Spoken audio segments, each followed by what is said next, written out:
Hi, we're on to the chapter called The Brown Hen. George stood in the farmyard looking up at the roof. The old farmhouse had a fine roof of pale red tiles and tall chimneys. There was no sign of Grandma. There was only a song thrush sitting on one of the chimney pots singing a song. The old wurzels got stuck in the attic, George thought. Thank goodness for that. Suddenly, a tile came clattering down from the roof and fell into the yard. The song thrush took off fast and flew away.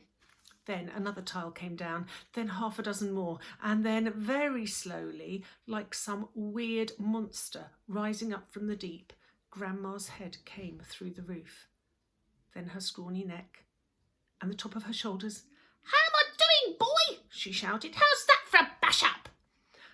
"Don't you think you'd better stop now, Grandma?" George called out. "I have stopped," she answered. "I feel terrific. Didn't I tell you I had magic powers? Didn't I warn you I had wizardry in the tips of my fingers?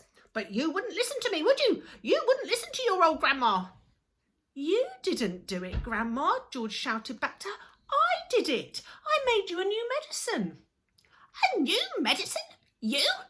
What rubbish!" she yelled. I'm going to show you the picture of Grandma sticking her head out of the roof.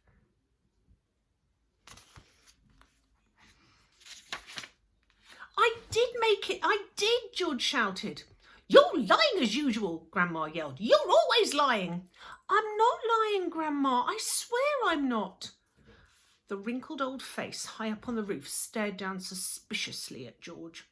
"Are you telling me you actually made a new medicine all by yourself?" she shouted. "Yes, Grandma, all by myself." "I don't believe you. But I'm very comfortable up here," she answered. "Fetch me a cup of tea."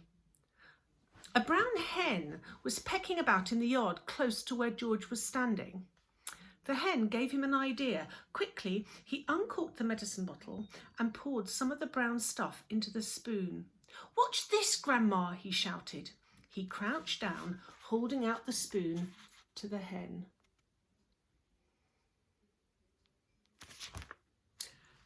"Chicken," he said. "Chick, chick, chicken. Come here, have some of this." Chickens are very stupid birds and very greedy. They think everything is food. This one thought the spoon was full of corn. It hopped over. It put its head on one side and looked at the spoon. "Come on, chicken," George said. "Good chicken. Chick, chick, chick." The brown hen stretched out its neck towards the spoon and went peck. It got a beakful of medicine, and the effect was electric. "Ooh!" shrieked the hen, and it shot straight up into the air like a rocket. It went as high as the house.